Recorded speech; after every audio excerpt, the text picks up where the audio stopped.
Sakto pala para diretso na natin sa basurahan. Suspect, hindi ko alam kung lotion o pabango. I love it. Gusto ko lang i-flex sa inyo na naubos ko to. Life-changing. Tingnan nyo. Diyan ako nababuisit. But I have to let you go by.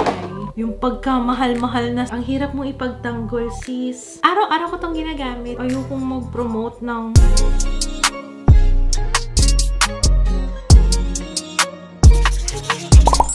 Hello everybody! Naku, mahaba-habang video to pero for sure may enjoy nyo. Bakit ka mo? Siyempre kasi nangolekta tayo ng basura! Ito yung tinatawag na empties haul. So sa mga hindi familiar doon, matagal na tong ganitong trend. Hindi na nga siya trending eh. Pero may nag-trend before dito sa YouTube.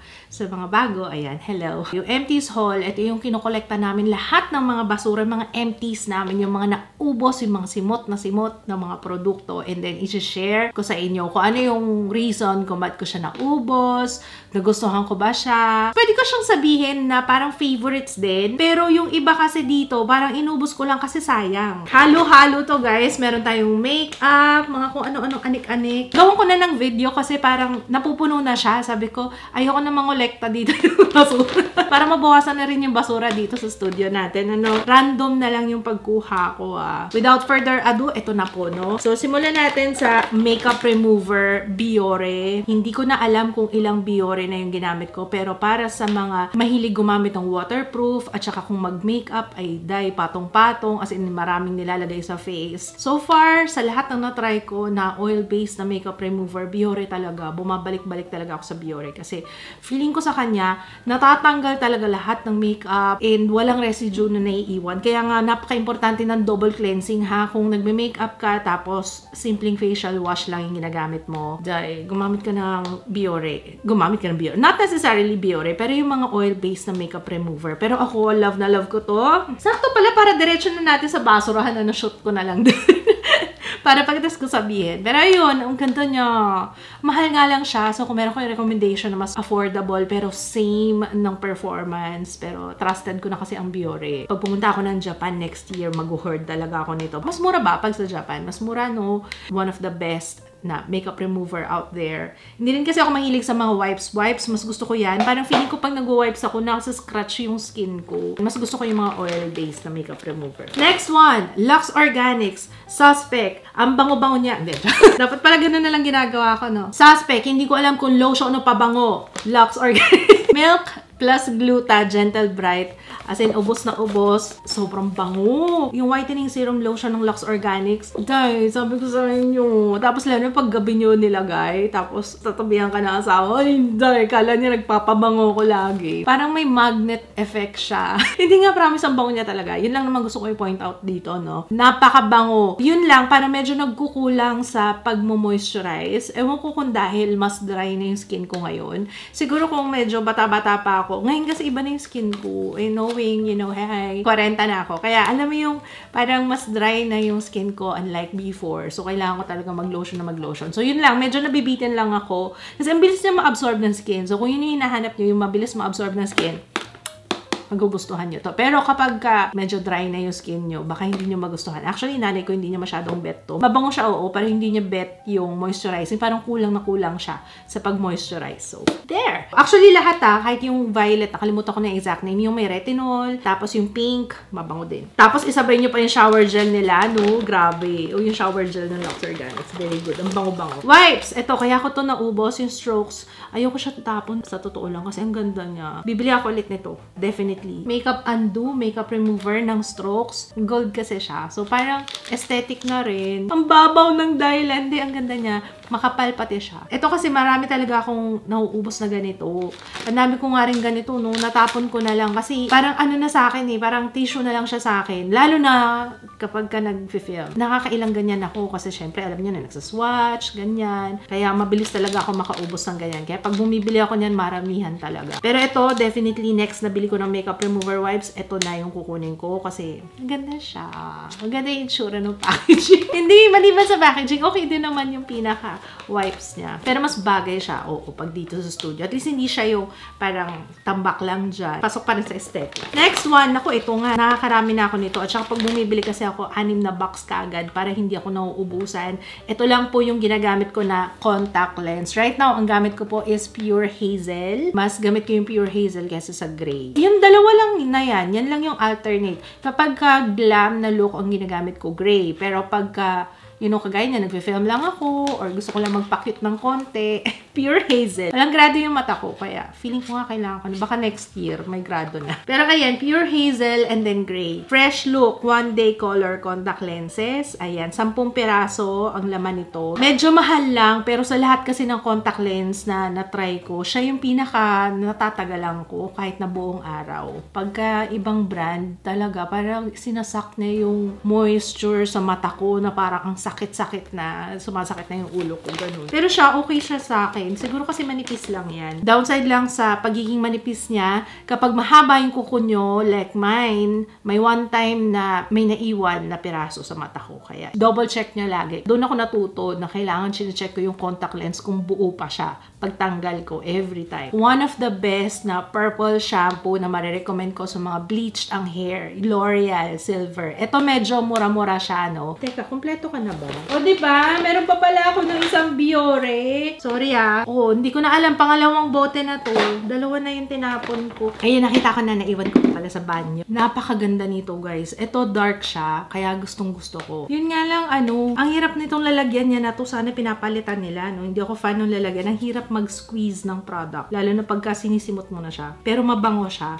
And mostly kasi ng mga natatry ko na purple shampoo, parang matigas. Though, ito matigas din siya. So, meron akong isa pa. Kumbaga, ito is kapag medyo budget. Medyo mahal na siya. L'Oreal Professional Silver. And then, yung isa naman is itong Kerastase. Ito, malambot siya sa hair. Blonde Absolute. Alam ko pareho lang to. Sister company ba sila? Feeling ko.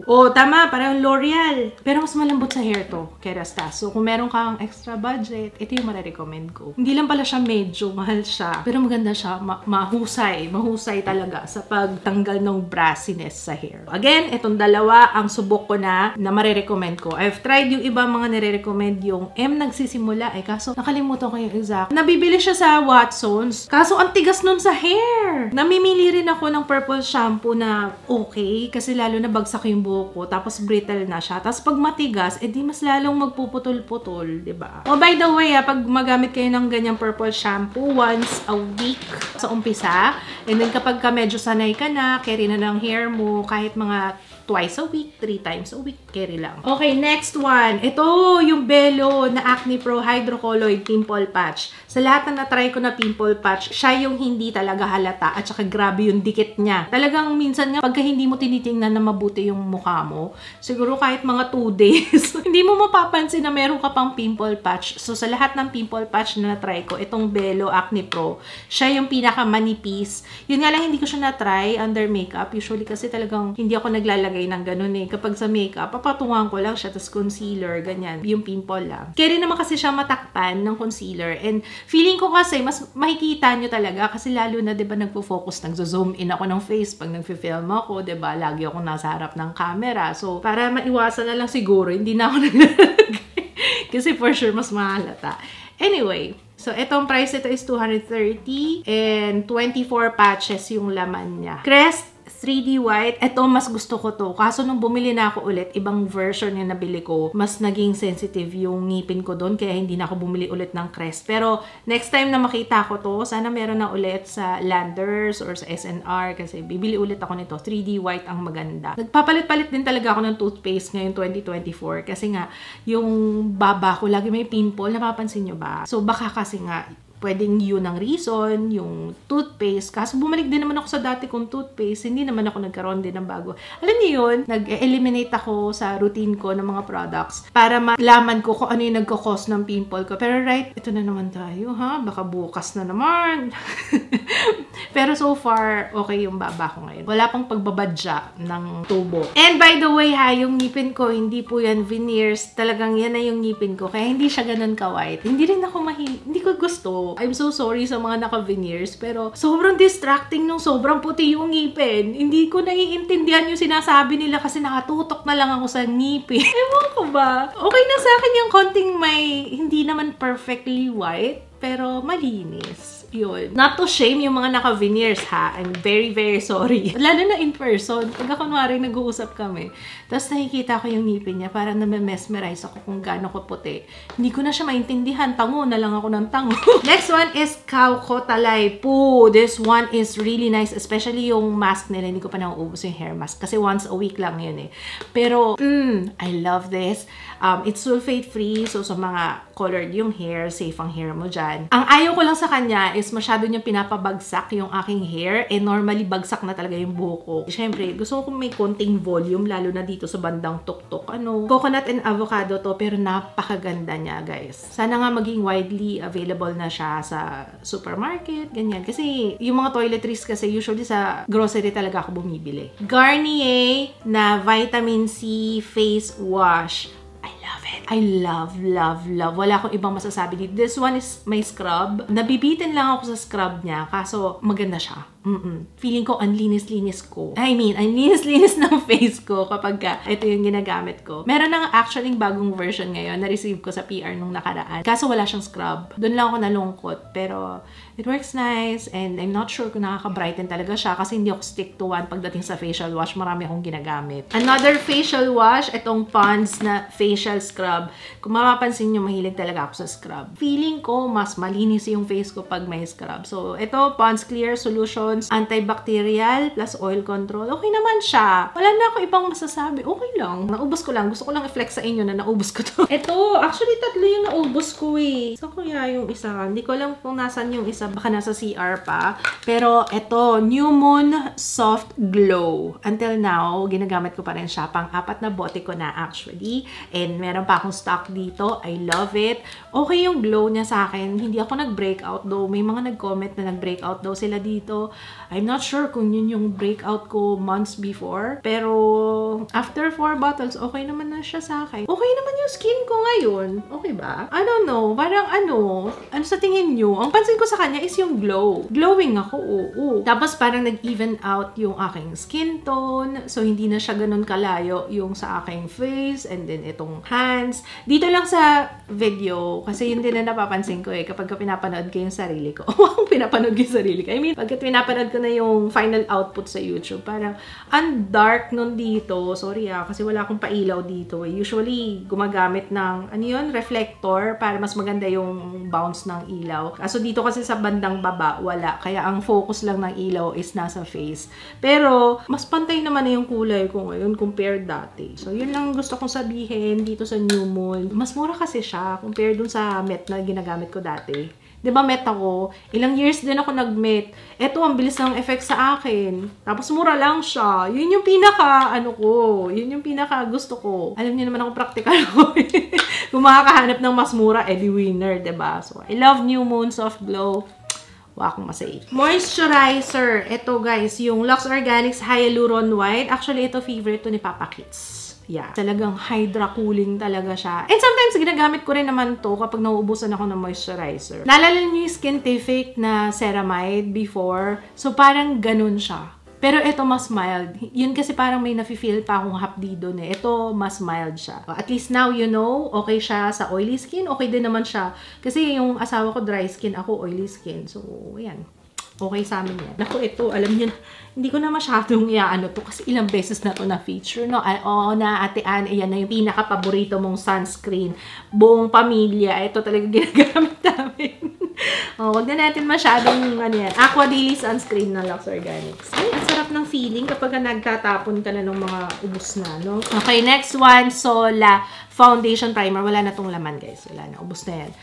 Sand beige. Kung gusto nyo i-level up yung coverage na ginagamit yung foundation or skin tint, tapos meron ka ng sunscreen, yun ang pinaka-panalo sa kanya. Kasi SPF 50+, PA+++ na to, girl. O, diba? May sunscreen protection ka na, tapos meron ka pang additional layer para sa coverage. So, ito, kahit na skin tint lang yung gamitin ko on top. Actually, kahit nga siya lang eh. Kung maganda naman yung skin mo eh. Kahit siya lang, winner. Tapos yun nga, may sunscreen ka na, diba? Ganda nito. Balita ko, nagdagdag sila ng shade. Tama ba? Check nyo na yan. Pero I love Sola. Lux Organics Aqualock Serum. So, yung kanina, yung moisturizer, ito naman serum. Naubos ko na. I love it. Wala akong ibang masasabi dito. Kundi maganda siya. Maganda naman ang mga serums ng Lux Organics. Especially yung mga whitening. Doon napapansin ko. Ngayon kasi hindi ako gumagamit. Yun na napansin ko. Talagang nag-iiba na yung kulay ng dito ko compared dito sa katawan. Kasi nga ganun siya kabilis. Ang bilis niya maka-whiten. To the point na parang iba na yung kulay ng face ko sa katawan ko. So, yun lang napansin ko. So, yan. Lux Organics Aqualock Serum. Okay siya na serum. Ito pang, ano to pang dry skin. Ay, ito, guys. Life-changing. Bibili ako ulit nito. Pag naubos na yung mga serum ko na tinatry dyan. Numbuzin number 3. Ito yung skin softening. Pag sinabi niya skin softening, girl, talagang skin softening siya. Iba ang binibigay nitong serum na to. Kaya nga naubos ko. Ayan, I gave chance to others. Wow! Gave chance dun sa ibang serum ko na hindi ko na napapansin. Kaya, nag-try muna ako ng iba. And then, saka kita babalikan. Saka ako bibili ulit. Pero maganda yung Numbuzin. No, thank you sa nag-recommend. May nag-recommend lang nito, nag-comment sa vlog. Kaya, maraming salamat kasi life-changing serum para sa akin to. Again, this is Numbuzin number 3 serum, yung skin softening. Ay, ito! Sige, ito yung cream silk. Ito maganda to, yung triple keratin pasado. O, diba? Pati to talagang tinago ko. Kasi gusto kong ipasok to. Ito yung mga naku, ito. Dadagdag ako. Suspect. Ang ganda-ganda niya at madali siyang bilhin. Yun nga lang. Tingnan nyo yung bote. Tingnan nyo. Diyan ako nabubwisit. Siya lang. Yung isa hindi naman ganyan. Pero itong Triple Keratin Rescue, itong purple conditioner nila, tingnan nyo. Ay, day, nakakainis yan. Lalo pag naliligo, nagpipiraso-piraso talaga siya. Tapos parang pag, may shimmers. Akala mo una, may mga glitters, ganyan-ganyan. Yung pala galing dito. So, ayun, doon lang ako nabubwisit. Cream silk, baka pwedeng palitan nyo naman. Kakainis kasi. Ayun, nagkakalat siya. Pero maganda to, guys. Maganda to, Available to sa, sa grocery. Pero sa supermarket, meron sa Watsons. Ayan. Ultimate Bleach Enhance. Sa hair pa rin tayo. Ito yung sinasabi ko sa inyo. Kasi nga yung buhok ko, bugbog. Brittle na talaga siya. Pero ito yung nagpapa-strengthen. Para kahit pa paano, diba? Hindi ko nga ina-expect na mahahaba pa to eh. Kasi nga sabi ko, mukhang bibigay na to. Mukhang kailangan ko nang magpagupit. Kasi eto guys, ayan. Ayan nagputol-putol talaga yung buhok ko. Kaya, yun last na nagpa-bleach ako, matinding pagpuputol-putol talaga ng hair ang naganap. Ito, nagpatibay ng aking hair. Na-recommendation din ni Sabina Makeover sa mga nagtatanong saan ako nagpapakulay. Sa kanya po, Sabina Makeover sa Taytay. Dumadayo po talaga ako doon. Pero may home service naman sila. So, ayan, Revlon Experience 3 Reconstruct. Meron ito online. Lalagay ko yung link sa description box. Anyway, lahat ng mga products na mention ko ngayon, lalagay ko yung link sa description box para madaling hanapin for you. Pwede namang hindi kayo bumili using my link, pero pag bumili kayo using my link, ay maraming salamat po. Malaking tulong po yan. Opo. Alam niyo na yan. Oo, nasabi ko naman before. Okay, next one. Detail Makeover. Lagi pa rin ako nagsasabi ng Detail Makeover. Sorry, nag-rebrand na pala sila. Detail Cosmetics. Kasi before, Detail Makeover talaga sila.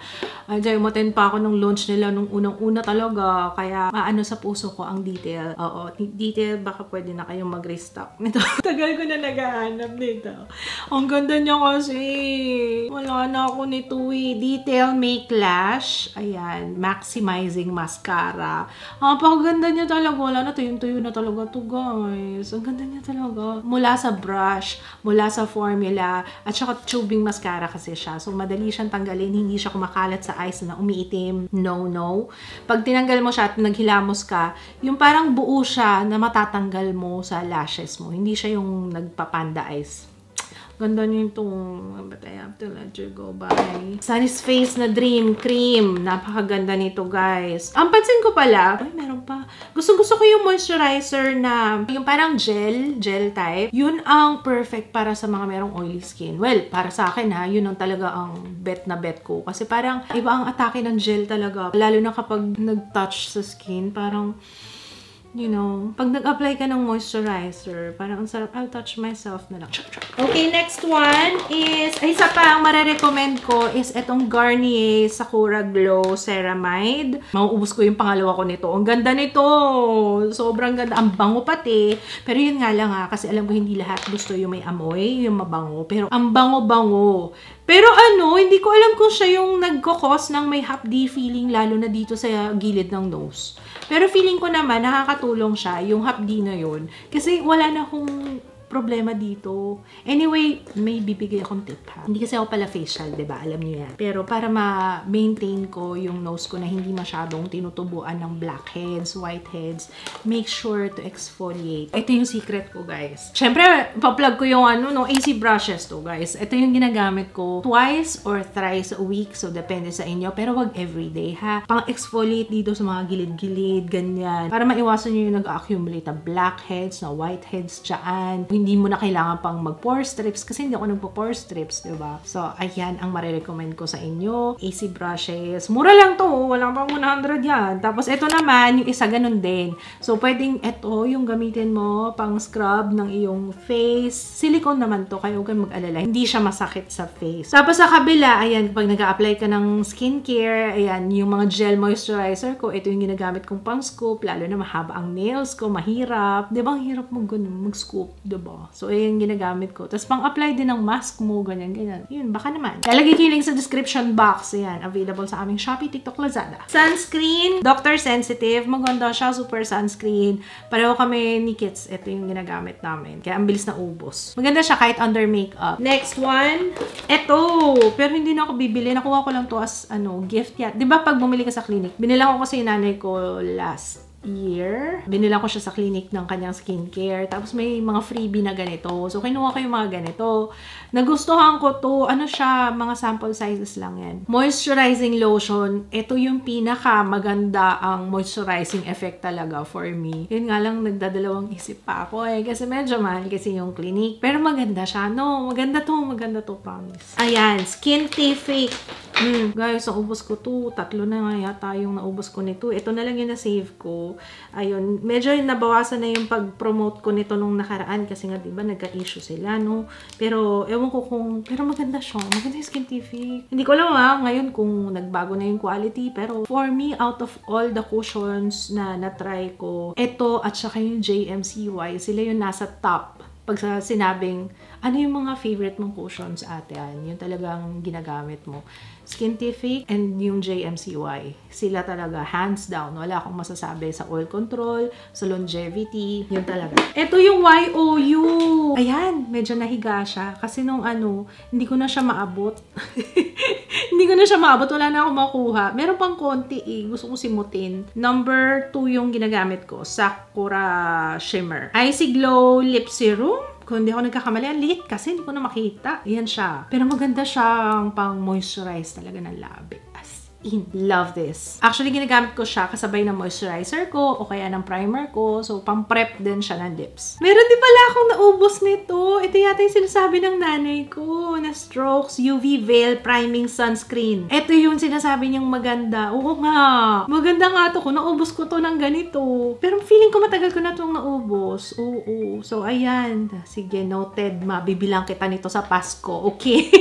UV Veil Priming Sunscreen. Kasi primer na siya, tapos sunscreen pa. Kaya feeling ko kaya rin nagustuhan ni Mama. Next one, Lucky Beauty. Ang shade ko dito is Shy. Ito na naman tayo. Suspect. Maganda sana tong skin tint na to, kaso grabe kumalat. Ingat nyo lang ha. Ingatan nyo. Feeling ko kaya nga siya mabilis na ubos din sa akin eh. Kasi nagli-leak siya. Lalo na kapag dinala ko kasi to nung nag-travel kami. Ayun, kumalat siya dun sa makeup kit ko. Pero yun, nakaka-stress. Kaya kailangan mo siyang i-transfer muna sa lalagyan. Nag-repackage na ba sila nito? Balitaan nyo ko guys. surprise pag nang-repackage na sila. Kasi maganda siya eh. May potential tong skin tint na to. Yun nga lang talaga eh, packaging ang problema. Ito wala na tong laman talaga guys. Hindi ko alam kung bakit may ano pa. Na-shake lang siguro kasi hindi ko na ito mapump eh. Hindi na siya lumalabas kasi nga ano na siya. Pero syempre, alam niya na, L'Oreal Infallible. Hindi ko na kailangan i-explain pa. Favorite foundation of all time. 24-hour pa to. Ngayon yung bago nila yung 32-hour favorite. And dating shade ko pa to. Radiant Sand to eh. Next one. Okay, ito kay Papa Kids at saka kay Ju. Ito ang kanilang lotion para sa mga merong dry skin, nag-eczema, ayan, Aveeno. Aveeno talaga para sa kanila. The best. Hindi kami nawawala ng Aveeno dito sa bahay. Buti na nga lang widely available siya no, sa mga supermarket. Daily moisturizing lotion. Sinama ko lang dyan para, yeah, ito. Yung pagkamahal-mahal na serum na ito. Pero alam nyo, sa totoo lang, carry lang kahit hindi na ako bumili ulit yung Dior Prestige. Kasi parang okay naman yung skin ko ngayon. Mula nung tinigil ko siya, o mas mura pa yung ginagamit ko ngayon. Grabe to, no? Budol talaga sa akin to. Eh. Magkano to? 20 mil? Yan na yung pinakamahal kong skincare. Hindi kita itatapon. Lalagyan kita dito. Lalagay ko sa pedestal to. Pinakamahal na skincare na nabili ko sa buong buhay ko. Pero maganda naman siya. Na-enjoy ko nga yung rose scent dahil sa kanya eh. Rose, amoy rose talaga siya. Ang hirap kasi eh. Ang hirap mo ipagtanggol, sis. Ang mahal mo kasi. Ayan, tatlo na lang tayo. Okay. Bay Free. Tinapon ko na to. Meron pa siya. Pwede ko pang simutin. Kaso, baho. Pagka mga ganyan, okay na. Kasi, mura lang naman yan. 120 nga lang yan ngayon eh. 120. Ang shade ko dito, blonde. Pero ito talaga ang aking pangkilay. Buong taon ng 2024. Ito lang talaga ang the best. Kaya kong gawin yung kilay ko kahit isang minuto lang. Gamit yan. Tapos na. Ready to fight na. Haba ng orasyon ko dati pag nagkikilay. Mula nung na-try ko yung Bay Free na yan, wala na. Sobrang dali na magkilay at hindi na ako namumroblema kahit na microbladed yung brows ko, kahit na medyo nag-iiba na siya ng kulay. Wala na, no? Wala na kayong naririnig sa akin, no? Nakahanap ako ng perfect na pangkilay. Okay, next one, Arcadia Beauty Euphoria. Araw-araw ko tong ginagamit. Oh, ito na yung magiging itsura niya pag naus. Actually, may natira pa to. Kaso, nahulog na siya. Nung pagtanggal kong ganun, dapat pagtatanggal mo siya, ganun. Kasi kapag natutuyo na rin pala siya, parang yung jelly nagsishrink. So, ayun, ang ending, nahulog na siya. Syempre, hindi ko nakukunin. Pero ano, meron pa yun eh, konti. Unti-unti siyang nagsishrink. Siguro kasi natutuyuan na rin siya. And then, last one is, ito yung Happy Skin na Volcanic Roller. Actually, gumawa pa nga ako ng content nito. Kaso parang sabi ko, baka hindi ko na siya i-recommend din. Dapat ipopost ko yon. Kaso nung kalaunan, sabi ko, parang ayokong mag-promote ng, hindi na kasi maganda yung itsura, lalo na kapag naka-makeup ka. Tingnan niyo yung kulay. Dapat yan, white yan. Or kahit off-white man lang. Kaso, tingnan nyo na yung itsura. Medyo kadiri. Hinugasan ko naman na to. Kaso, hindi na talaga natatanggal yung kulay ng foundation eh. So, para sa akin, blotting paper pa rin. Kasi mahirap na. Baka mamaya, hindi mo nakalimutan mo hugasan. Tapos, baka yan pa yung mag-cause ng pimples, breakouts, diba? So, okay na ako sa blotting paper na i-dispose. Kasi mas malinis yun. Mas hygienic yun for me. Okay sana siya. Kaso, yun nga, yung kulay, ang hirap nyon. Gets nyo na? Okay! So, yun lang guys. Sana marami kayong nakuha ang budol. O hindi oh. Hindi ko kayo binubudol. Binibigyan ko lang kayo ng options. Walang sapilitan dito. Pero hopefully, by sharing yung mga ginagamit ko, yung mga nakakatulong sa akin, yung mga nadi-discover ko, sana kahit pa paano, nakakatulong din naman sa inyo. Kasi mahirap din naman yung try ka lang din ng try. At least yung mga na-try ko, i-share ko na lang sa inyo kapag ka okay. Kasi as a consumer, ako din naman, 'di ba? Parang, uy, try ko nga to. Try ko nga to. Tapos, pag hindi maganda, sayang pera, 'di ba? At least, yan. Let me do that for you. At your service and clothes. Okay, so ayun lang guys. Sana nakatulong itong video na to. At kung, don't forget to thumbs up. Kung gusto niyo pa ng more ganitong kwentuhan, sit down, talk through, kung ano yung mga gusto nyong topic natin, yan. Sige, comment kayo sa baba. Maraming salamat sa suporta all these years. And asahan nyo na ang favorites natin coming. May nagre-request kasi nung nakaraan, sabi, Ate Han, agahan mo yung favorites mo ngayong 2024. Kaso kailangan matapos mo na yung December kasi actually yun na yung magiging best of 2024. Yung pinaka-last for this final quarter. Kasi ang ginawa ko sa favorites, 4 per year. Ngayong year lang naman nag-start. Quarterly yung ginawa ko. Kasi dati, di ba, gumagawa ko ng monthly favorites. Kaso ngayon, parang hindi, ewan ko, gusto nyo ba? Ibalik natin yung monthly. Pwede rin naman. Kaso may time, syempre, hindi ko naman mapapromise na makakapag-commit ako. Depende sa ganap sa buhay ko, di ba? Pero, ayun lang. Let me know. Tulungan nyo ako sa idea kung anong gusto nyo. And anyway, kaya ako naman itong ginagawa kasi para sa inyo din. Alam mo naman, dumaldal-dal-dal lang ako dito para sa sarili ko. So, ayun lang. Thank you. Thank you so much. I will see you again on my next one. Bye!